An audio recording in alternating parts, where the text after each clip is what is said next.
নমস্কাৰ। এই মুহূৰ্তত অসমৰ প্ৰত্যেকগৰাকী জনতালৈ দিব ওলাইছোঁ ডাঙৰ খবৰ। তো যিসকল মানুহে ভিডিঅ'টোত ক্লিক কৰিছে অনুগ্ৰহ কৰি ভিডিঅ'টো স্কিপ নকৰি প্ৰথমৰ পৰা শেষলৈ চাই থাকিব, কিয়নো এইটো ভিডিঅ'ৰ মাজত কৃষকসকলৰ পৰা আৰম্ভ কৰি চৰকাৰী ঘৰলৈ কেইখনমান গুৰুত্বপূৰ্ণ আপডেট আপোনালোকক প্ৰদান কৰিম।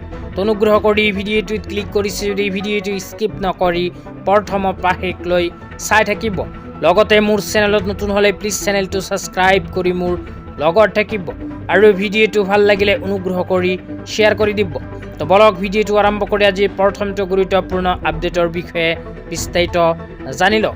আজিৰ প্ৰথমটো গুৰুত্বপূৰ্ণ আপডেট হ'ল কৃষকসকলৰ বাবে।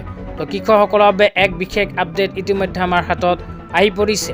ইয়াতে কি লিখা আছে পঢ়ি শুনাই দিছোঁ।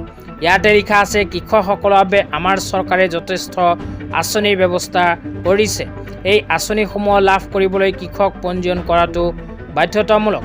গতিকে সমগ্ৰ ৰাজ্যৰ লগতে আমাৰ মৰিগাঁও জিলাৰ কৃষকসকলকো শীঘ্ৰেই কৃষক পঞ্জীয়ন সুনিশ্চিত কৰিবলৈ আহ্বান জনোৱা হ'ল। তো যিসকল কৃষকে খেতি বাতি কৰে সেইসকল কৃষকৰ বাবে এই গুৰুত্বপূৰ্ণ খবৰ। কৃষকসকলৰ বাবে চৰকাৰৰ ফালৰ পৰা আৰম্ভ কৰা হৈছে কেইবাখনো আঁচনি। তো যিসকল কৃষকে চৰকাৰী আঁচনিৰ সুবিধা পাব বিচাৰে সেইসকল কৃষকে নিজৰ নামখন কৃষক পঞ্জীয়নত অন্তৰ্ভুক্ত কৰিব লাগিব। তো আপোনালোকে যদি চৰকাৰী আঁচনিৰ সুবিধা পাব বিচাৰে তেন্তে আপোনাৰ নামখন কৃষক পঞ্জীয়ন বা কৃষক ৰেজিষ্ট্ৰাৰীত অন্তৰ্ভুক্ত কৰি লওক। তেতিয়া আপোনালোকক দিবলৈ ইচ্ছা আজি দ্বিতীয়টো খুবেই গুৰুত্বপূৰ্ণ আপডেট। আজি দ্বিতীয়টো গুৰুত্বপূৰ্ণ আপডেট হ'ল চৰকাৰী ঘৰলৈ।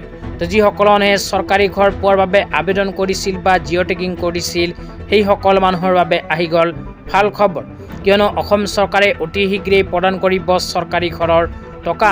তো কেইদিনমান আগত আপোনালোকক মোবাইল স্ক্ৰীণত দেখুৱাই আছোঁ অসমৰ মাননীয় মুখ্যমন্ত্ৰী ডাঙৰীয়াই চৰকাৰী ঘৰলৈ এনেকৈ এখন আপডেট প্ৰদান কৰিছিল। ইয়াতে কি লিখা আছে পঢ়ি শুনাই দিছোঁ। তো ইয়াতে লিখা আছে, মাননীয় প্ৰধানমন্ত্ৰী শ্ৰী নৰেন্দ্ৰ মোদী ডাঙৰীয়াৰ একান্ত আগ্ৰহ আৰু সহযোগত আজি আমি আন এক গুৰুত্বপূৰ্ণ মাইলৰ খুঁটিত উপনীত হ'লোঁ। প্ৰধানমন্ত্ৰী আৱাস যোজনা গ্ৰামীণৰ অধীনত ৰাজ্যৰ 3.25 লাখৰো অধিক পৰিয়ালক গৃহৰ অনুমোদন পত্ৰ প্ৰদান। এই পদক্ষেপৰ জৰিয়তে প্ৰতিটো পৰিয়ালক প্ৰায় 1,30,000 সমৰ্থনসহ সপোনৰ ঘৰ নিৰ্মাণৰ বাবে মুঠ প্ৰায় 4,228 কোটি টকা বিনিয়োগ কৰা হৈছে। এই অনুমোদনৰ জৰিয়তে প্ৰধানমন্ত্ৰী আৱাস যোজনা গ্ৰামীণত প্ৰাৰম্ভিকভাৱে আবেদন কৰা সকলো হিতাধিকাৰীক আমি সামৰি ল'বলৈ সক্ষম হ'লোঁ। ইয়াই শেষ নহয়, চলি থকা জিঅ' টেগিং প্ৰক্ৰিয়াৰ জৰিয়তে আৰু 30 লাখ পৰিয়ালে ঘৰ পাবলৈ যোগ্য বিবেচিত হ'ব। উল্লেখযোগ্য যে প্ৰতিটো ঘৰৰ বিপৰীতে শৌচালয় নিৰ্মাণৰ বাবে অতিৰিক্ত ধৰণৰ অনুমোদন জনোৱা হৈছে। ইয়াতে উল্লেখ কৰা অনুযায়ী যিসকল মানুহে চৰকাৰী ঘৰ পোৱাৰ বাবে আগতীয়াকৈ আবেদন কৰিছিল সেইসকল মানুহক ইতিমধ্যে অসম চৰকাৰে প্ৰদান কৰিছে চৰকাৰী ঘৰৰ অনুমোদন পত্ৰ। তো যিসকলে চৰকাৰী ঘৰৰ অনুমোদন পত্ৰ লাভ কৰিছে সেইসকলে অতি শীঘ্ৰেই চৰকাৰী ঘৰৰ ধন লাভ কৰিব।